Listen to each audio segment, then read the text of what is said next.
నమస్తే, welcome to good news India. పవిత్ర రంజాన్ మాసంలో ముస్లింలు చాలా నిష్టలతో కొన్ని నియమాలతో ఉపవాసం చేస్తారు. నెల రోజుల పాటు నిర్వహించే ఈ ఉపవాసాలు రంజాన్ ముందు రోజుతో ముగుస్తాయి. ఈ నెల రోజులు పవిత్రమైనవే కానీ అందులో చివరి 10 రోజులు మాత్రం ఇంకా చాలా గొప్పవి. ముస్లింలు అత్యున్నత భావాలతో అత్యంత పవిత్రంగా ఈ 10 రోజుల దీక్ష చేపడతారు. దీన్నే ఎతికాఫ్ అంటారు. ఎతికాఫ్ అంటే ఒక నిర్దిష్ట పని కోసం ఒక వ్యక్తి అతను ఒక మసీదులో ఆపి ఉంచుకోవడం.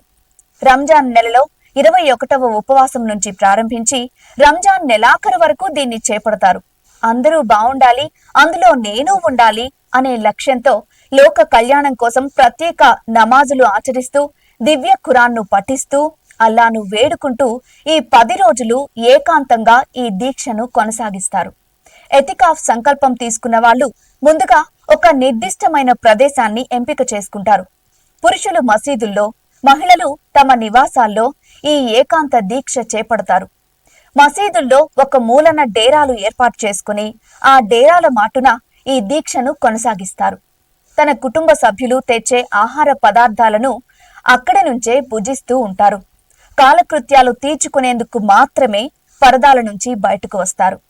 తన కోసం, తన కుటుంబం కోసం, తన పరివారం కోసం, తన గ్రామం కోసం, లోక కళ్యాణం కోసం అల్లాను వేడుకుంటారు. వర్షాలు సమృద్ధిగా కురవాలని, కాలం కలిసి రావాలని, పాడి పంటలు మెండుగా పండాలని, ప్రమాదాలు, ప్రకృతి వైపరీత్యాల నుంచి ప్రజల్ని కాపాడాలని నిత్యం దువా చేస్తూ ఉంటారు. ఈ ఎతికాఫ్ ముఖ్య ఉద్దేశం ఏంటి అంటే నిత్యం దైవ నామస్మరణతో చెడు విషయాల వైపు వెళ్లకుండా దైవానికి దగ్గరవుతారు. తద్వారా పుణ్యఫలం దక్కించుకుంటారు. ఇస్లాంలో ఇది చాలా మంచి సంప్రదాయం, విశిష్టమైనది కూడా. తమ వ్యాపకాలను వదిలేసి 10 రోజుల పాటు ఏకాంతంగా కఠినత్వాన్ని ఎదుర్కొంటూ చేపట్టే ఈ దీక్షను కుటుంబ సభ్యుల్లో ఒక్కరైనా లేదా వీధి మొత్తం నుంచి ఒక్కరైనా, ఆఖరికి ఊరు నుంచి ఒక్కరైనా దీక్ష చేపట్టాలి అని ఇస్లాం సూచిస్తోంది. ఎవరికి వారే ఈ దీక్షను స్వచ్ఛందంగా చేపట్టాలని, బలవంతంగానో డబ్బులిచ్చో కాదని ఇస్లాం మత పెద్దలు చెబుతున్నారు.